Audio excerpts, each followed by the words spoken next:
Ayan, kumulat na. Kumulat na yung paragis natin. Yan. Yan, maapaw-apaw na. Yan, dinapoy.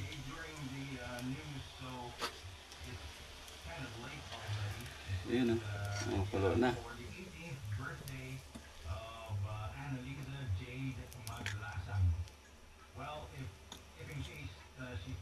Herbal na gamot, paragis. Maganda sa katawan.